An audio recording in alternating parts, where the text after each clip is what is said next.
Aham.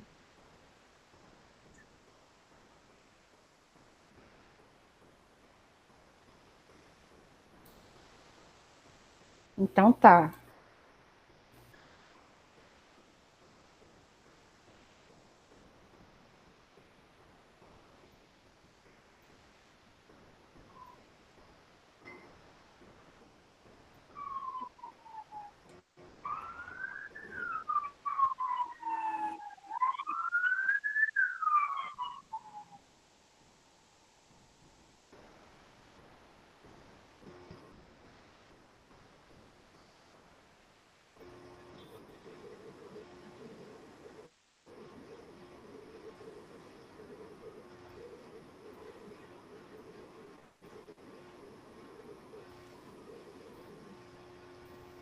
Gente, eu gostaria de agradecer a oportunidade, né? A Mary já tinha me chamado anteriormente para mediar também uma fala sobre bibliotecas escolares, porque eu sou fruto, né, da biblioteca escolar. Biblioteca escolar, eu me tornei bibliotecária, me apaixonei pela bibliotecária da biblioteca escola na qual eu estudava, né? Fui privilegiada que eu tive uma bibliotecária formada, processo. Ela, por causa dela, né, em homenagem a ela, eu me interessei por esse curso de biblioteconomia, uma trajetória já desde 1900, né? Eu entrei na universidade em 94/1, na UFES, sou formada na UFES em biblioteconomia. Honra estar aqui com vocês, né, nessa tarde. Vou tentar aqui tá falando, tá ouvindo, Mary? Vocês estão ouvindo? Todo mundo está me ouvindo? Mary, seu som tá É uma ligado. honra, é uma Tá. honra estar falando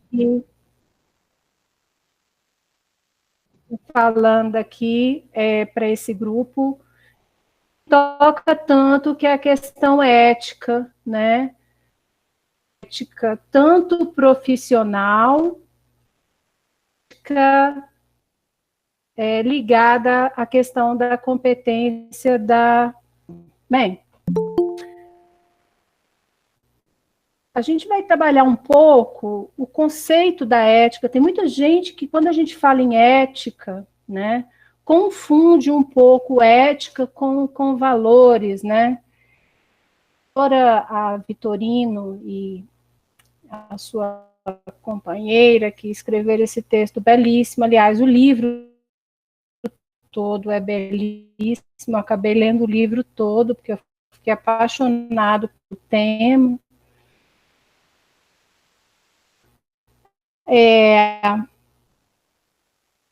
Com a questão da ética com a própria moral. Vai trabalhar um pouco esses conceitos e expressar um pouco esse assunto do âmbito da filosofia, para que a gente não tenha mais dúvidas em relação. E no momento que a gente for pensar, né, sobre a questão da nossa própria fazer, da nossa praxis, né, quando a gente for pensar a questão da competência em informação, siga ter esses conceitos claros nessa fala, né? Bem, a ética, na verdade, ela está dentro do filosófico que a gente chama de epistemologia, tá? E o que é epistemologia? A epistemologia, ela faz parte da ciência, né? Ciência significa saber. É o estudo do conhecimento verdadeiro, que envolve a gnose, que é o conhecimento verdadeiro, o que a gente denomina de ontológico, está muito ligada à questão da alteridade, do costume, do comportamento, da sororidade, do respeito. Ético, o que é estética? Né? O sentimento que aquilo ali me toca.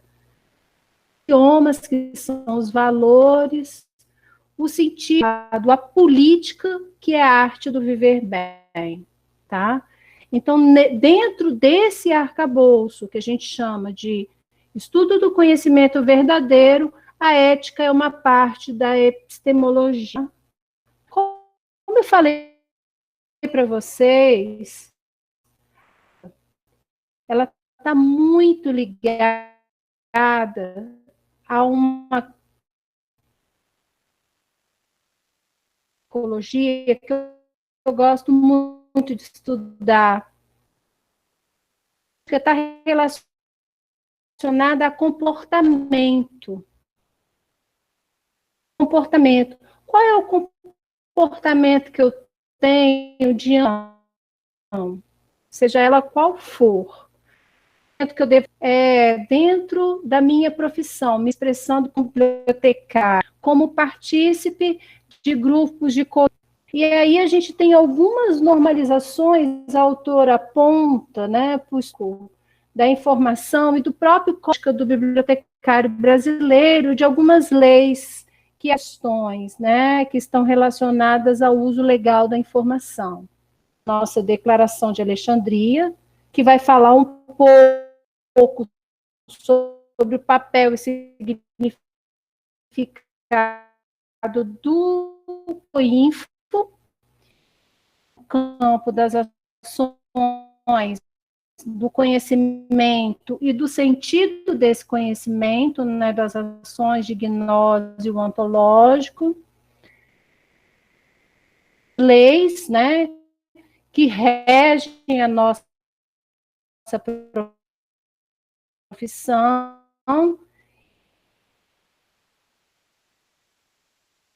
elas estão relacionadas ao sentido, aos valores e à própria ética da nossa profissão e a moral. Da mesma forma, outra lei que aqui, que é uma atualização dela, que é a partir de 2011, o nosso próprio código. E falar de ética, que nós estamos vivendo grandes gargalos, né? Vivendo uma crise, né? Uma crise moral,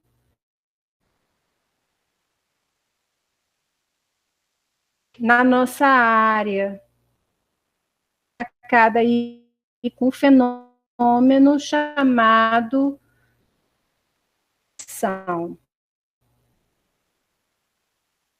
E quais são as consequências dessa crise, né?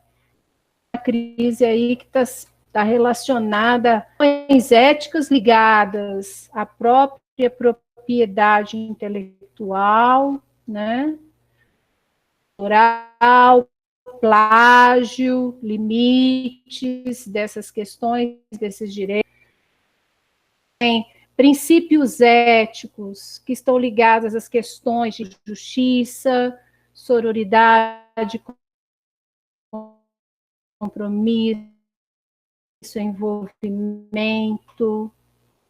Temos para o próprio, né, a sua prática no mundo das pessoas, né? Falava na polis grega, né? Que voltadas para a felicidade, né? Que a gente devia de preparar as pessoas para a própria felicidade. E no âmbito da internacional, conforme Rios aqui, nosso fazer, a nossa expertise profissional.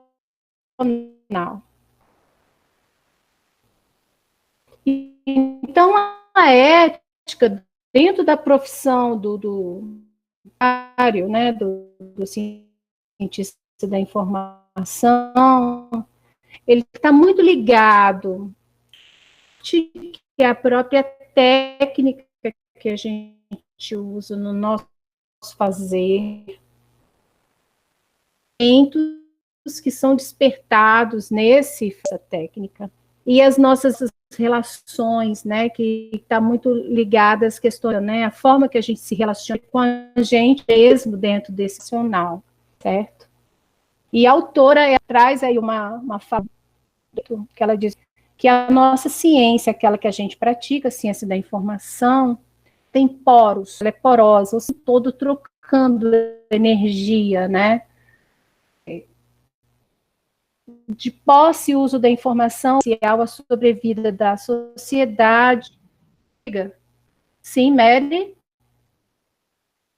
Vamos lá, galera. Até aqui ficou claro, pessoas?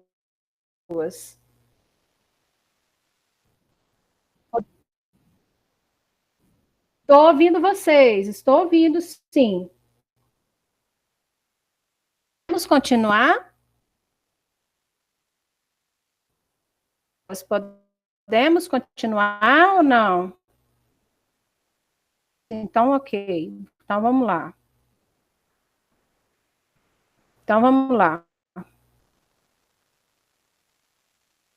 Então, pessoas,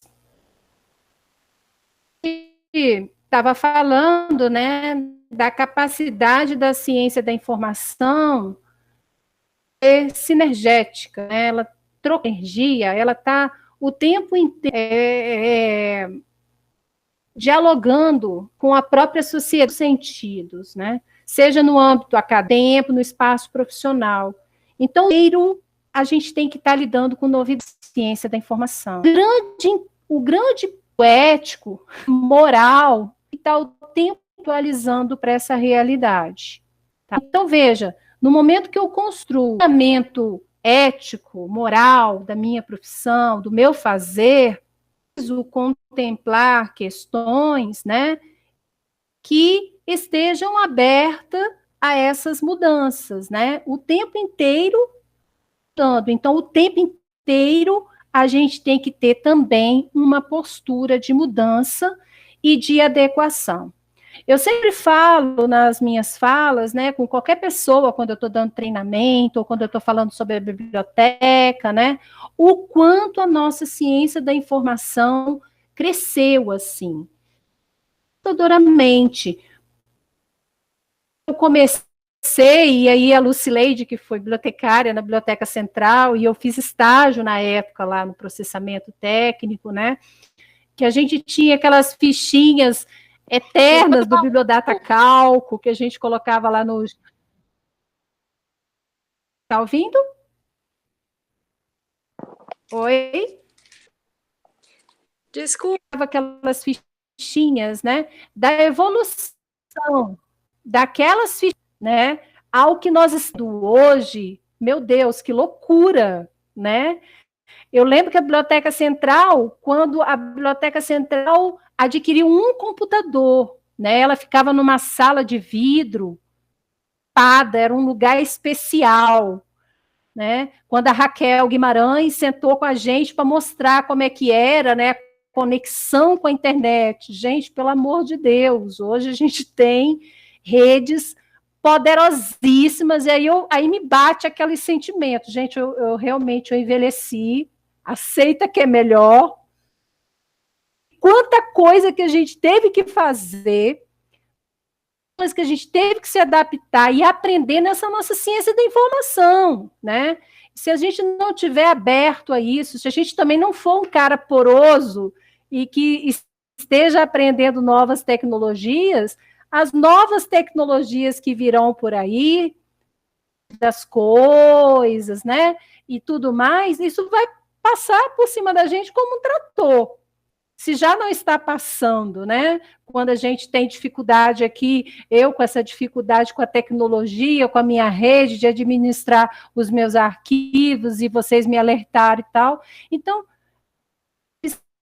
ela é essa característica, ela é porosa, ela é sinergética, e a gente tem que estar de olho nesse nosso comportamento ético, moral, dentro desse novo contexto.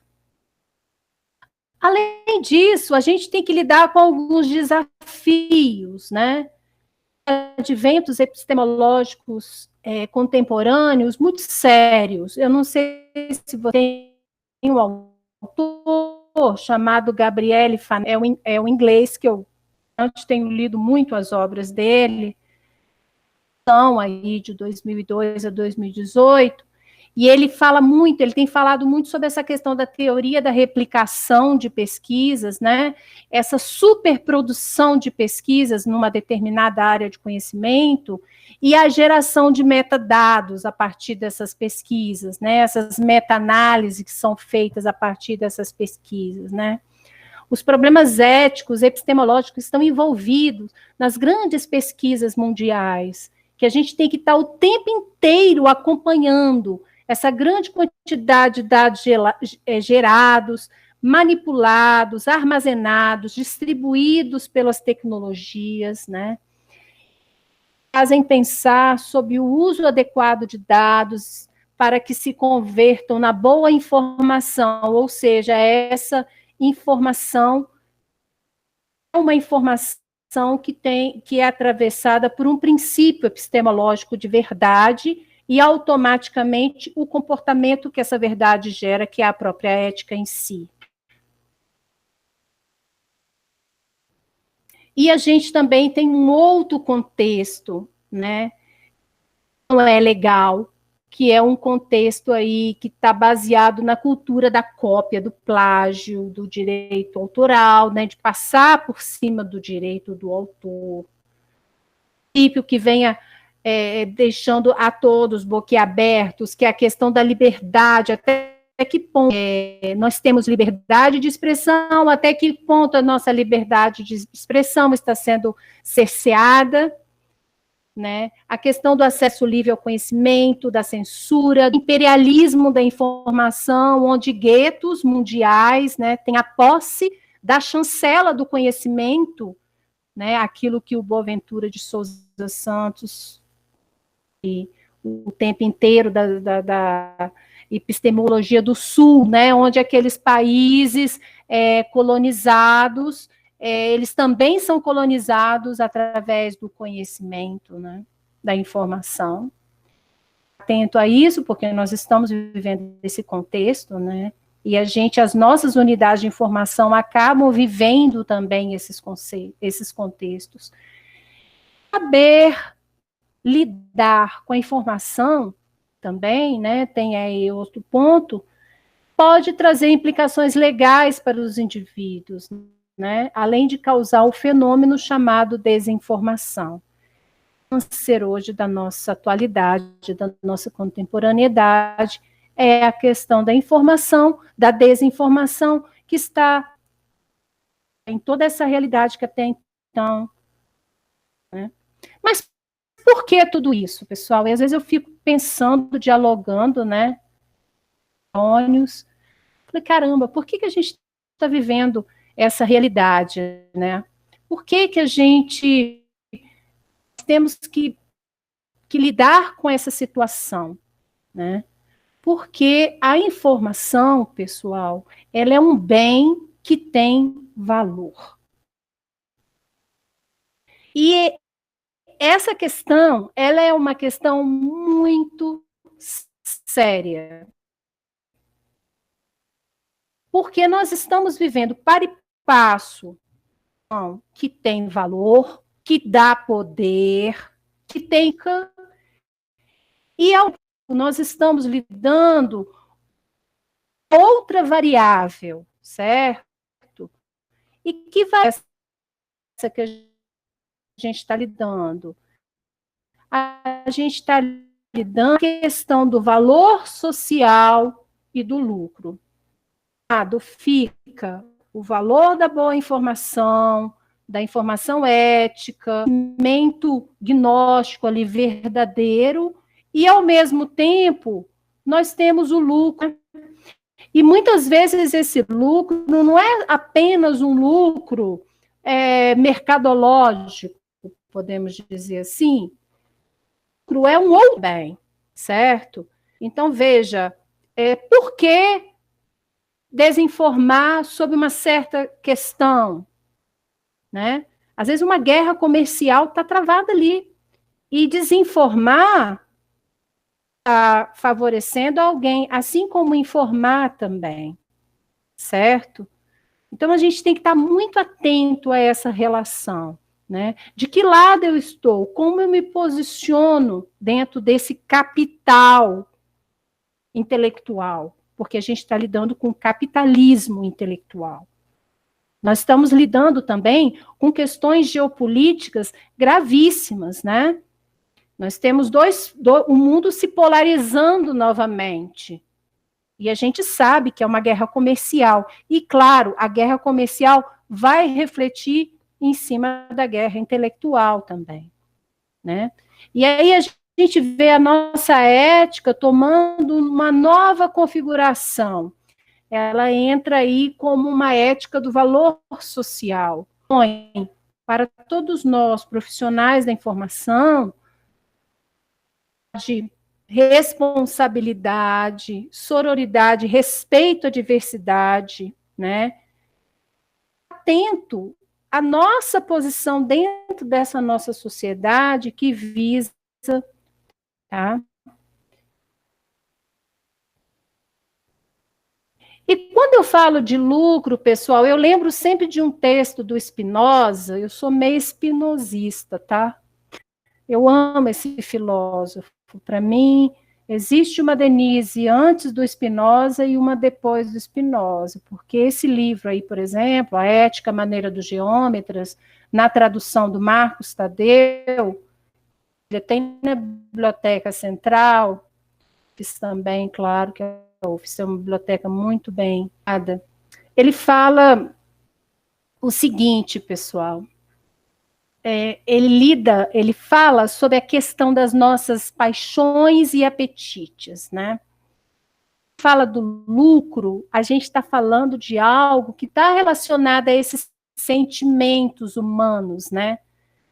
Não apetite e as paixões, né? A gente está falando da subjetividade humana. Por trás do lucro tem o ser humaninho, não tem jeito, né? Tem o ser humano querendo aquele lucro, existe a ação humana, a necessidade, e que pode ser também não só uma questão econômica, mas pode ser também uma necessidade de reconhecimento, de autoestima, uma necessidade de sentimento, ou seja, uma necessidade estética.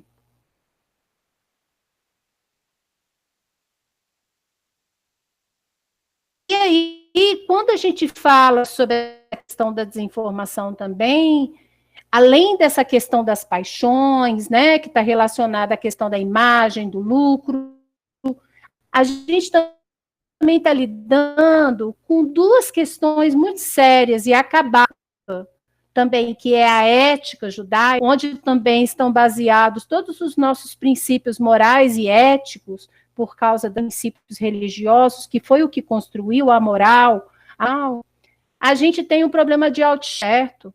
E como é que a judaica ela vê a questão da, né? E a questão da formação. Então, veja, a baixa autoestima, ela pode ser configurada como uma autoestima positiva ou uma autoestima negativa, tá?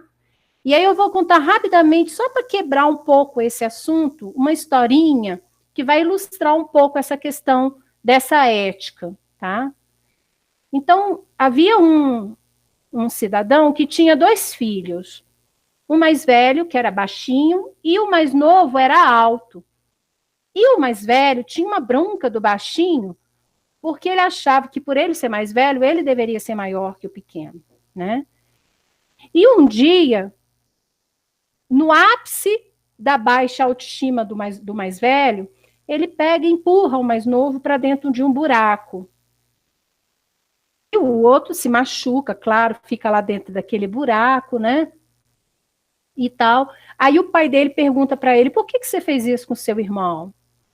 Ah, porque eu sou mais velho e ele é mais alto do que eu, quem tem que ser mais alto sou eu, então faz o seguinte, ao invés de jogar o seu irmão no buraco, sobe na cadeira, né?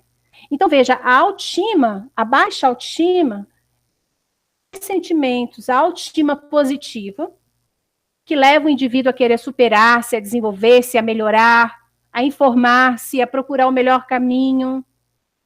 e a baixa autoestima negativa. Está muito ligada à questão da desinformação. Precisa diminuir o outro, denegrir, jogar no buraco, ser antiético, manipular a informação, para que a gente, de uma certa forma, a gente possa crescer sobre uma questão, sobre um dilema, várias outras coisas, né? Historinha aí dessa ética da autoestima, acho que ela explica muito bem.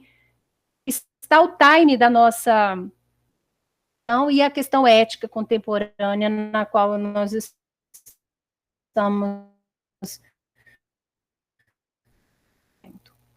certo? Chega também num conceito que a autora trabalha muito bem, da ética e da moral. Então, o que é a ética, pessoal? Fica um conjunto de valores de uma determinada sociedade. A ética tem muito a ver com o comportamento. E a moral, pessoal, significa ela está mais ligada ao costume só. Que a gente vai estar trabalhando no grupo. Então, veja, algumas morais, entre aspas, né, alguns códigos estão ligados ao comportamento de um grupo específico. Necessariamente, ele pode pular, né? Elas são, mas a moral ela pode ser manipulada, influenciada por valores pessoais que a ordenou. Então, dentro da moral, expressa a vontade humana. E aí é o grande problema que a gente tem que enfrentar todos os dias, certo? Por quê? A gente está lidando com princípios éticos, certo? E esses princípios são utilizados por seres humanos para construir uma moral para o outro, um conjunto de valores para o outro cumprir, e aí estão as legislações, os códigos, um ordenamento jurídico que a gente tem construído, certo? E que tem influências humanas, né? Então, automaticamente, onde está o ser humano, está todo o arcabouço humano que ele carrega, a sua religiosidade, a sua espiritualidade, a sua cultura, os seus valores, todas as coisas que o orientam, todos os princípios e convicções que estão dentro daquele ser humano, inclusive o caráter e a índole da pessoa. Tá? Então, veja, onde está o ser humano, está esse conjunto subjetivo de emoções, o tempo todo dialogando.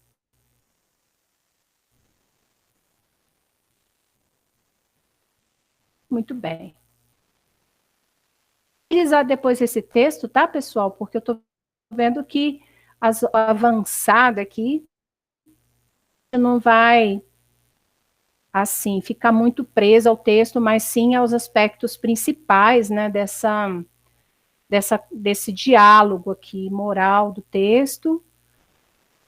E depois nós vamos passar para, propriamente dito, falando um pouco sobre a nossa profissão e também desse contexto dentro do âmbito da ciência da informação, tá?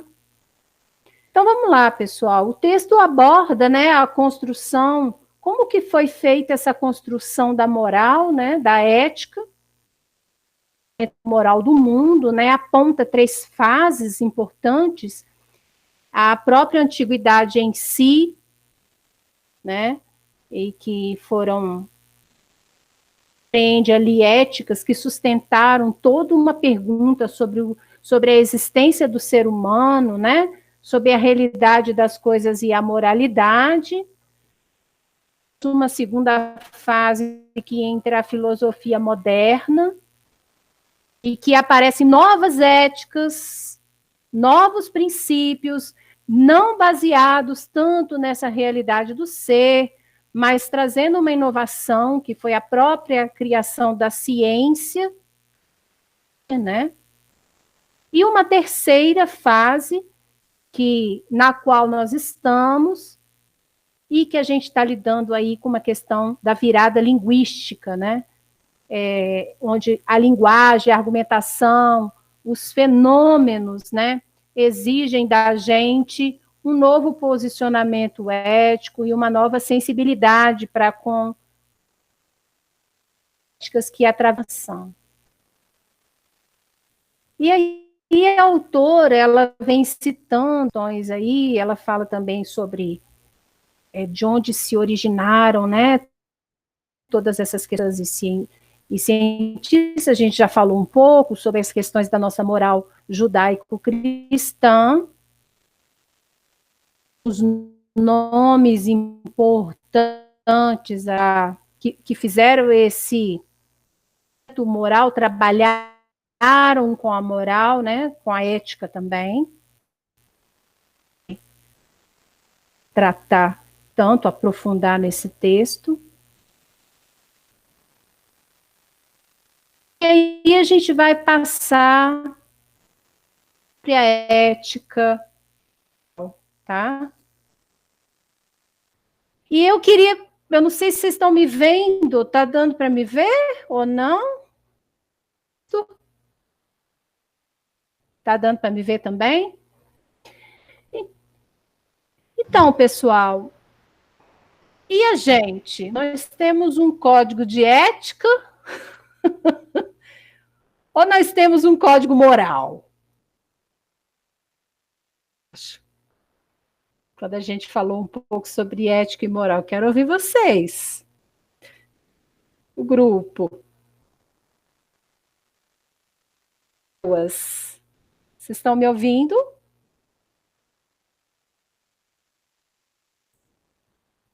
E aí? O que nós temos? Um código de ética ou um código moral?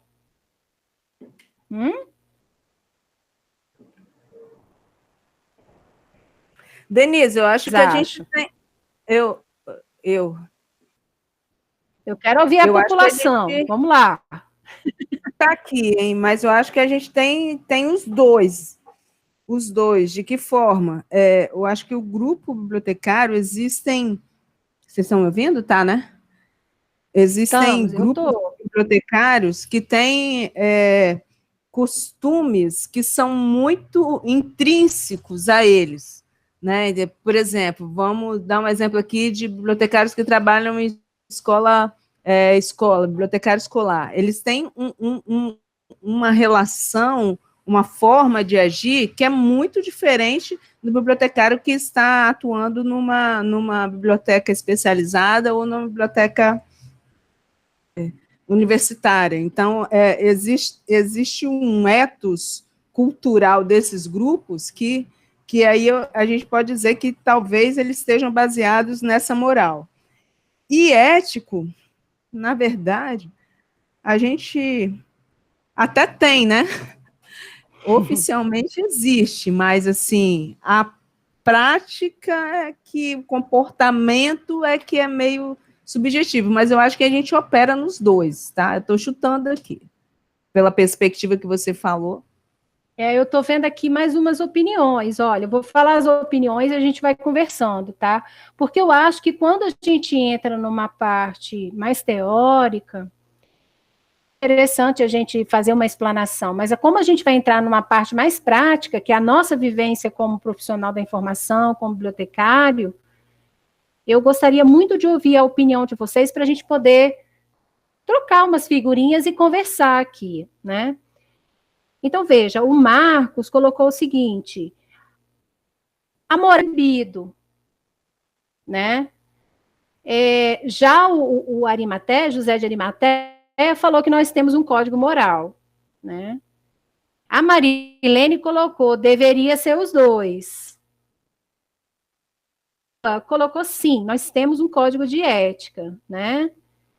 Acho que quando se trata de informação, há de se considerar o equilíbrio entre a ética,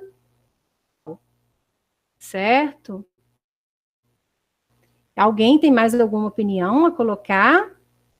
O nosso código de bibliotecário, né, o nosso código de ética de bibliotecário de 99, que foi atualizado em 2011, ele é um código de ética ou ele é um código de regulação moral? O que, que vocês acham? Aí uma pergunta.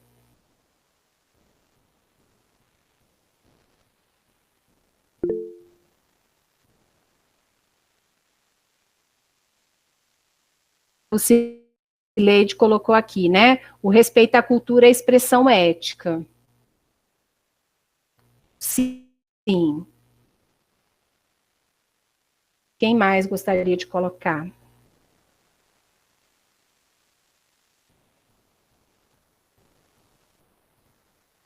Então, veja, pessoal, aqui, muito obrigada pelas participações, né? Contribuir, assim, com ideias bem interessantes aqui. A percepção que eu tenho do código de ética do bibliotecário, né, do nosso fazer relacionado, né, ele baseia-se, ele parte de princípio ético, certo? Como respeito, diversidade, contempla questões da nossa praxe profissional, mas ele é construído dentro de um sistema de ordenamento moral. Porque se a gente, no caso, um bibliotecário, ele deixar de cumprir alguma daquelas questões do seu código profissional, ele é punido moralmente. Correto? Ele é punido moralmente. Ele vai responder de uma legislação, de um contexto de normas de comportamento relacionadas, certo? Parte de princípios éticos, tá? Mas ele é um código moral. Que você pode ser culpabilizado por uma questão que você não administrou dentro da sua profissão, por exemplo, né? Você tem que pegar, aquilo tudo é ordenado ali, no caso, para poder a forma que você vai se comportar. Certo? Então, tem princípios éticos, mas a Lucileide colocou aqui, muito bem, cultura e moral podem caminhar juntas, tá? Agora, a gente tem um problema no nosso código. O que é o nosso código? A gente teve um código lá em 1999, em 2011, indo para 2021. Muita coisa mudou nesse tempo, de 2011 até 2020, quanta coisa aconteceu, tá? Até mesmo esse contexto de pandemia que mudou todas as nossas formas de se comunicar e de acessar a informação. Nós não temos um código de ética, por exemplo, um código moral que contemple todos os avanços tecnológicos que nós tivemos nesse período. Então, veja, muitas das posturas que muitas vezes nós temos no campo da ciência da informação, do nosso posicionamento político frente às questões, a gente ainda não está amparado por um código. Eu lembro que o ano passado não, quando houve a eleição do último presidente da República, o Conselho Federal de Biblioteconomia lançou uma nota sobre o fato de bibliotecário estar divulgando fake news. Então, fake news, pessoal, é muito novo, que o nosso código ainda está patinando e que a gente tem que lidar com isso todos os dias. Então, existem questões na nossa profissão que ainda precisam ser refletidas. Eu não sei se alguém aqui do grupo faz parte de algum conselho ou participa das discussões que estão relacionadas a esses códigos na nossa profissão. Mas o nosso código, para o tempo que nós estamos vivendo, ele já precisa ser no sentido de estar sendo atualizado o tempo todo, devido o próprio desenrolar da nossa profissão, tá? Então, veja, vocês colocaram muito bem, né? Temos uma parte, princípios éticos, temos diante da gente um código moral, certo? A autora, né, ela são para a questão do ético face ao advento da ciência da informação. E como é que a gente percebe? Oi, Lia! Boa tarde! Seja bem-vinda, pessoa! Estilosíssimo. Não estou te ouvindo, Lia. Você está sem som? Desculpa o horário, Bela. Agora? Acabei de chegar do trabalho. Não. Ótimo, perfeito. Tem muita gente trabalhando.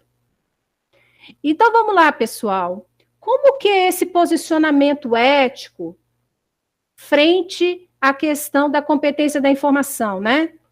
Eu acho que é muito tranquilo. A autora foi muito feliz quando ela construiu esse texto, porque a impressão que eu tive, eu não sei que vocês tiveram em relação a isso, é que ela trata assim, a ciência da informação como um remédio à desinformação. O fenômeno da desinformação. Então, o tempo inteiro, ela vem trazendo diversos argumentos, certo? Na própria prática da ciência da informação em si.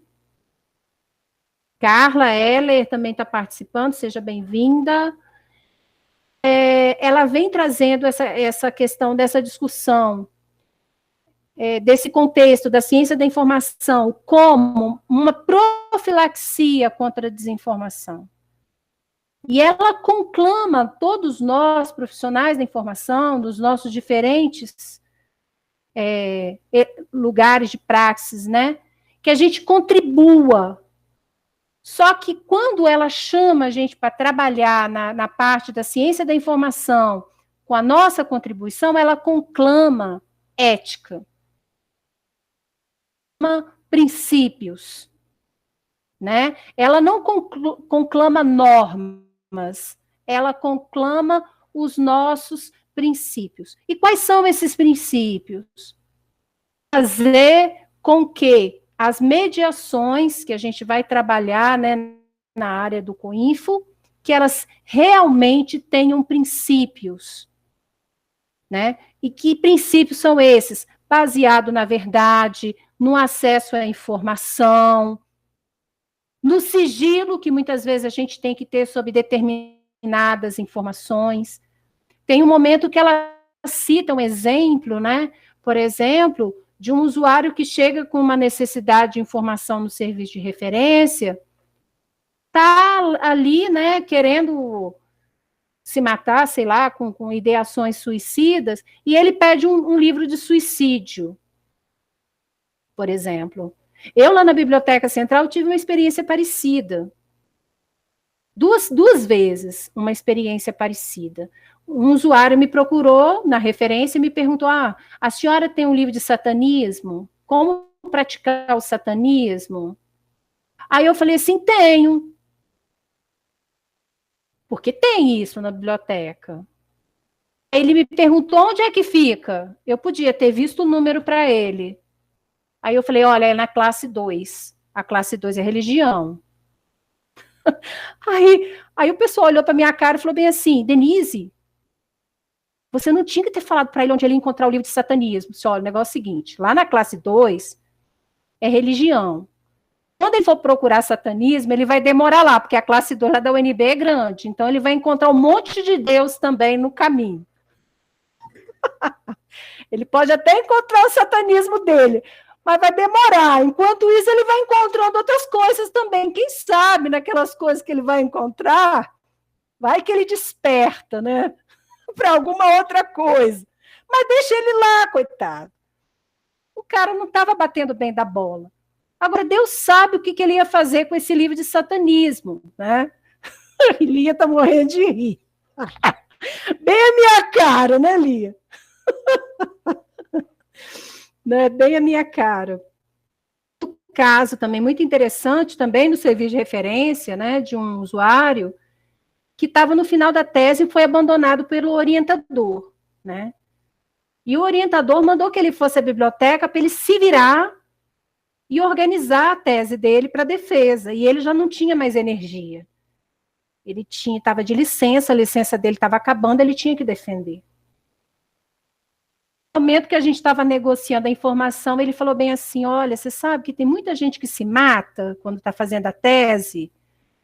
Aí eu, é mesmo, ele é. Jogando ali da rodoviária, eu falei, gente, esse cidadão vai se matar. E agora? Seguinte, eu não tenho como te atender agora, que a fila está cheia, mas faz o seguinte, vem amanhã de manhã, aqui está tranquilo, era sábado, a gente senta e conversa. Quando eu peguei o trabalho do cara, a tese do cara estava toda ali, só precisava só de uma ajuda mesmo, com referências, alguma coisa assim.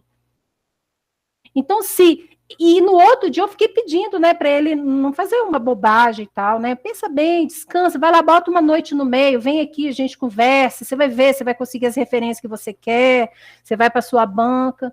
Eu sei que 2 horas que a gente sentou, ele conseguiu resolver lá os dilemas dele que ele precisava resolver e foi embora. Às vezes, gente, a nossa ética, ela ultrapassa um pouco ali a nossa praxis, né? Ela ultrapassa. E a gente tem que estar ligado a essas coisas. Porque muitas vezes a única porta ali que abriu um dilema desse, porque são dilemas, é dilema do ser humano. O ser humano, ele vem com seus dilemas. Às vezes o usuário, ele chega para a gente, ele não tem nenhuma necessidade de informação, ele quer trocar uma figurinha ali com você. Né? E, assim, claro, que a gente também não pode abrir um consultório sentimental na referência. Não dá. Referência é referência. Para vocês perceberem como que, às vezes, a gente tem que lidar com alguns dilemas. Na nossa negociação da informação, como que essa negociação ela é atravessada por algumas questões e por alguns dilemas. E que a gente não pode eliminá-las. Não tem como mitigar isso aí. Então, eu acho que o texto conclama a essa leitura, né? A essa introspecção pessoal. Até que ponto, né? Como eu posso ser ético, né? Quais são os princípios que eu tenho que calcar, dependendo de onde eu estou, naquilo que eu estou fazendo, para melhorar, né? Ou então para vacinar as pessoas contra essa questão seríssima que atravessa a nossa informação, que é desinformação, essas questões de poder, essas relações de lucro, né? Essas relações que estão dentro do próprio contexto da pesquisa, porque eu sou bibliotecária de uma universidade, então, dentro da própria pesquisa, dentro da universidade, né? Quantas coisas que a gente precisa, dentro daquilo que a gente se propõe a fazer dentro de Coinfo, que a gente precisa estar observando, certo?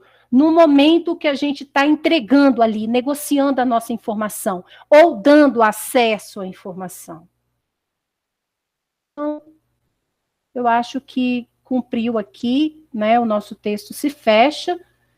Foi um texto que nos chamou muita atenção. Por quê? Porque não geralmente o bibliotecário, ele se fecha muito na técnica, né? Ele é muito técnico. E muitas vezes ele se nega até a querer se relacionar, humanamente falando, dependendo da área do bibliotecário, não quer se relacionar com o usuário. Ele né, aquele trabalho dele ali. E esse texto, ele conclama, né, tratamento em prol do outro, da pessoa, do usuário, e da nossa própria pessoa, com a gente e também com o nosso meio. Eu espero ter contribuído, espero que vocês tenham gostado. Estou aqui aberta às perguntas, né, às críticas, porque ninguém é perfeito. Estamos abertos aqui a conversar. A Neuza colocou um negócio bonito aqui da promoção da felicidade do outro. Precisando disso, né, Neuza? Às vezes chega um PhDs lá, coitado, tá 1 ano dormindo de calça jeans, fazendo a tese dele, sem mulher, sem nada. Eu me coloco no lugar desse pesquisador, porque entreguei minha tese hoje para a banca, e eu estou literalmente, eu sou essa pessoa de calça jeans. Né? Em contexto de pandemia, o cara lá produzindo a tese, cheio de necessidade de informação, aberto para o outro, como a Neuza colocou, né? Às vezes é uma palavrinha, às vezes é uma referência bibliográfica. Igual agora teve um professor que faleceu na UNB, e o meu slide está desatualizado desde 2011. Eu preciso que você faça um levantamento bibliográfico para mim. Isso foi numa sexta-feira. Para segunda, porque eu estou revisando minha tese, gente, ele morreu de Covid no domingo. Chegou o e-mail. Eu falei, caramba, por que eu não atualizei essas referências? Aí eu fiquei com remorso, né, gente? Foi horrível, chorei horrores, era uma pessoa querida e tal, mas para você ver como que o mundo está, né? Como que realidade a gente está vivendo, né? Assustador, eu fiquei apavorada, o cara cheio de vida, cheio de história, e o cara desaparece, o cara me liga na sexta, desaparece no domingo de Covid. Então, como que a gente é convidado a trazer a nossa humanidade para dentro da nossa profissão, né? E a interagir com ela, na nossa negociação de informação. É isso, pessoas. Vamos lá. Alto, porque o texto é realmente muito interessante, eu não consegui terminar de ler todo, porque tem algumas coisas que esbarram assim no nosso fazer, né? Não só caro, mas eu percebo isso muito agora que eu estou no lado da docência, né? Porque eu já também estive na atuação bibliotecária, mas num aspecto muito especializado de informação. Então, eu trabalhava com bibliotecas especializadas. Outro público, né? Tem outro ethos, é uma outra cultura, é um outro comportamento. Mas agora do lado aqui da docência, ultimamente a gente tem se deparado com algumas questões informacionais que dizem respeito, por exemplo, a cultura ou a escolha, como é que eu vou dizer, de gênero, né, das pessoas, e também com a questão étnico-racial, que eu tenho estudado, tenho uma galera muito potente na ciência da informação, produzindo documentos, produzindo textos, fazendo discussões a respeito nossos princípios éticos de distribuir ou possibilitar acesso à informação, como você disse, verdadeira, né, relacionada à questão étnico-racial. E a gente esbarra com uma dificuldade muito grande que diz justamente respeito a esse nosso fazer profissional que é tão marcado, é um fazer europeu marcado pelo colonialismo. Isso demanda de nós uma quebra total com esse princípio da biblioteconomia, sim, quebra total com esse princípio ético que nos fundamenta enquanto profissional da informação. E daí a gente percebe, né, como a gente é formatado nessa esfera de produção com uma outra ética que não é nada a ver com a realidade que a gente vive. Então, isso, como você bem colocou, é um gargalo contemporâneo que tem dificultado, muitas vezes, a gente trazer essa reflexão para dentro da área da ciência da informação e da biblioteconomia, né? Porque o nosso fundamento está baseado no colonialismo. Isso exige de nós um compromisso, né, muito grande, né? Envolvimento, exige de nós um olhar para o outro de forma, como é que se diz? De forma empática. E começar a quebrar essas produções, mas isso não é uma tarefa fácil, né? E a gente tem visto uma dificuldade muito grande, principalmente no nosso fazer, que nós não somos treinados para atender um público específico. Nós somos treinados para atender uma grande massa e fornecer uma base bem, nada a ver com o Brasil, nada a ver com a estrutura brasileira ou com a estrutura da América Latina, sabe? Que tem outro ethos. Então, é mais um pensamento alto aqui para contribuir para a discussão, para a gente pensar também a respeito disso, né? Perfeito essa sua colocação. Olha, quando você fala isso aí, você me lembra muito, muito, muitíssimo do Darcy Ribeiro, cara. Porque o Darcy, quando ele estava pensando a Universidade de Brasília, né? Porque eu resolvi montar a Universidade de Brasília. E ele falava uma coisa que era impressionante. Ele acreditava muito no Brasil, gente. Mais no Brasil. A potência que o Brasil é, né? Que o Brasil é essa potência. Ele ainda está complexo, né? Porque, cara, a gente tem aí é o que ele falava, né, no Povo Brasileiro, aquele livro antigo final da década de 90, O Povo Brasileiro, que ele falava que a gente tinha a tecnologia do branco, né?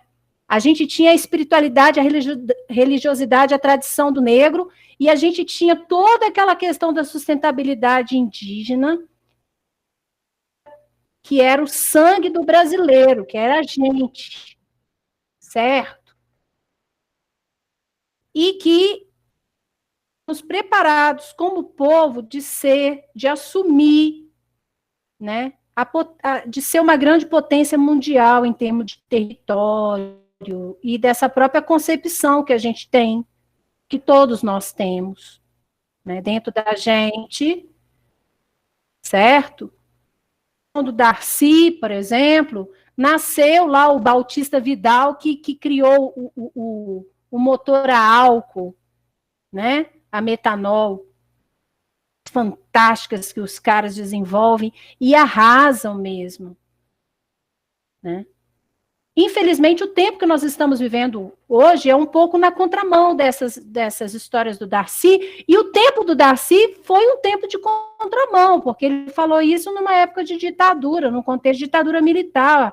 A UNB foi duramente invadida, do Gurgel, que fala a Revolução dos Estudantes, que conta um pouco essa história. A Biblioteca Central foi invadida, foram presos porque os militares acharam que o Japão fosse a bandeira da União Soviética, porque tinha uma bola vermelha. Os bibliotecários foram presos, a biblioteca da universidade foi invadida. Né? Imagina. Era esse pessoal, Edson Neto da Fonseca, enfim, que eram professores da UNB na época, eram diretores da Biblioteca Central. Os professores da biblioteconomia estavam na UNB nessa época da ditadura militar. De Lemos, Susana Miller, preso, torturado, né? Fugiu para Venezuela, fugitivo, comunista. Então, veja, foram perseguidos nessa época, né?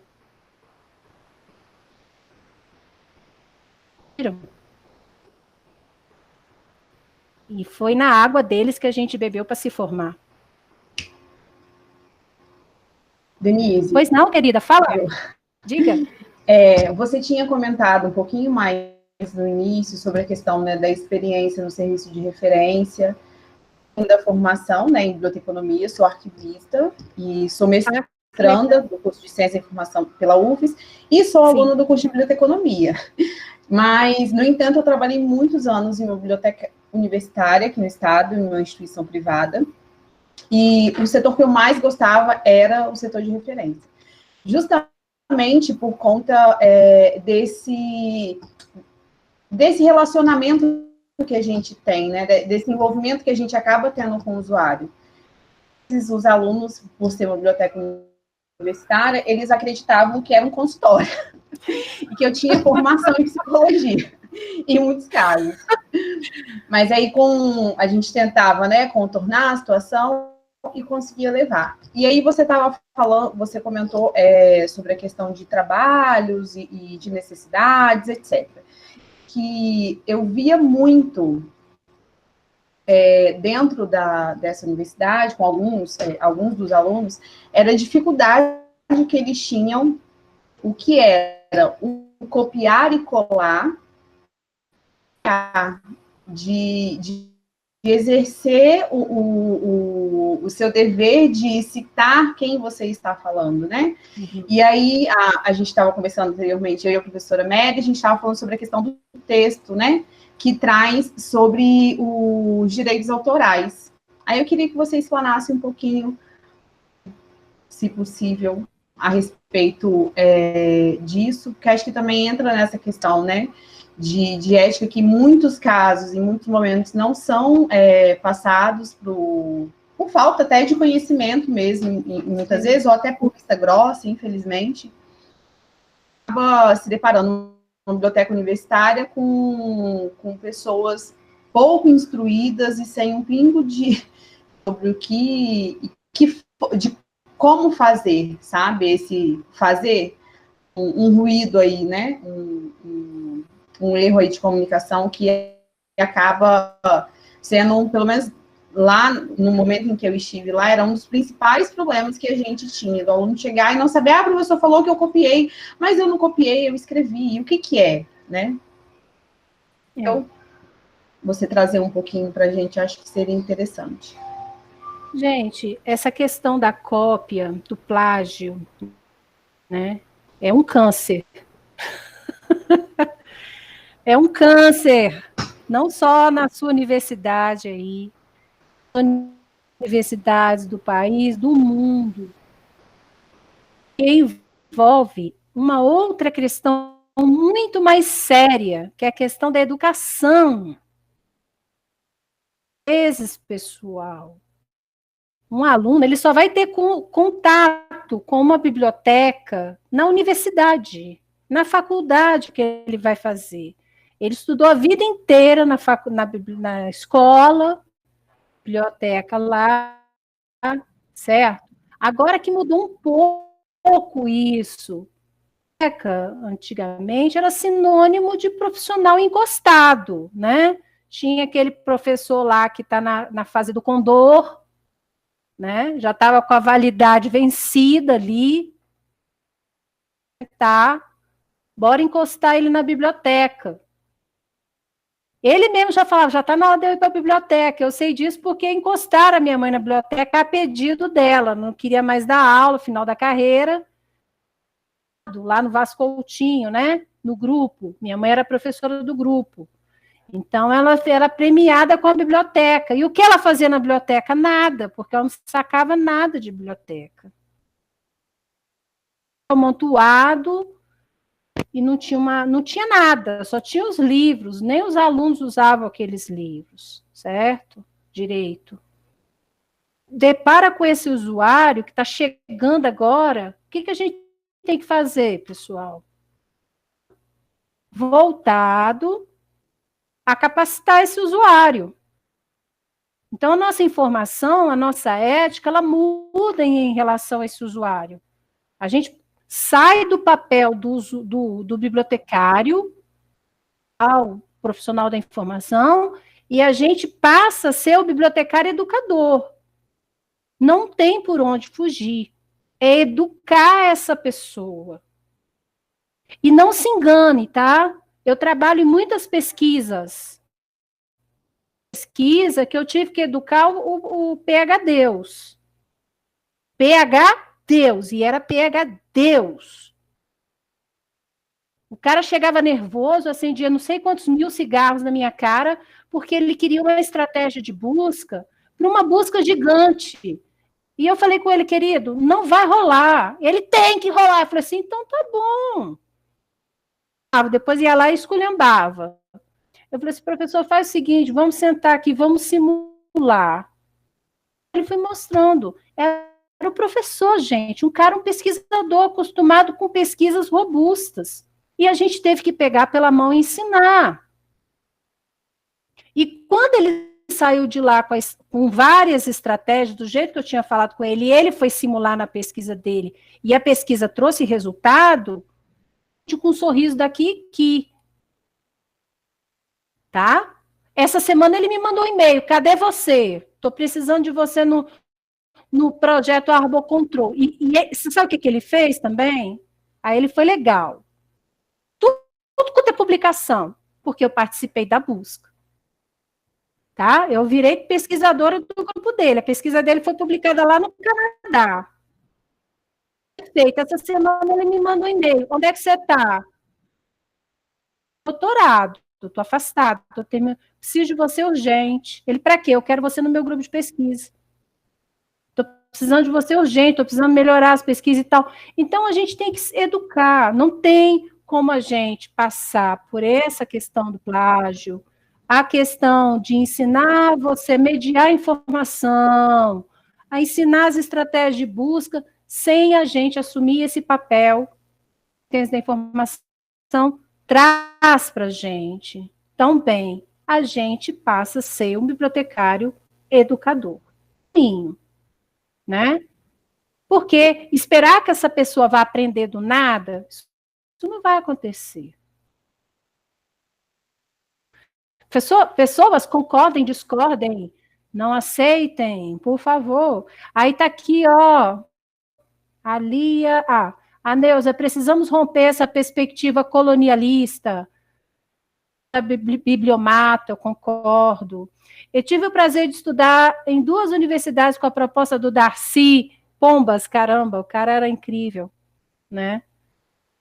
E é isso, pessoal, eu acho que a questão ela está muito ligada, as questões de Coinfo, elas são a saída, são os remédios a essas questões de educação do usuário para mitigar esses problemas de plágio, de respeito ao direito do autor. E quando o próprio colega bibliotecário infringe esses direitos, e aí, o que a gente faz? E esse monte de biblioteca que está oferecendo agora como é que se diz? Um serviço de cópia do livro. E aí? Como é que a gente faz? Porque o livro é do autor, é direito do autor. E aí? E esse excesso de manualização das bibliotecas, que às vezes a biblioteca não quer investir no serviço de competência, manualiza tudo, você pega o manual daquele, nem você que é bibliotecário entende o manual, tem que haver um bibliotecário o manual que o bibliotecário fez para o usuário. É um monte de biblioteca aí que faz um monte de manual para não olhar para a cara do usuário.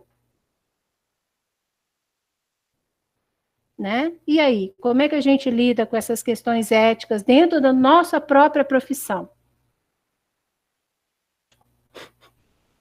E aí a gente vai ter que começar a Mary, cadê você? Já são 18h26. Sando.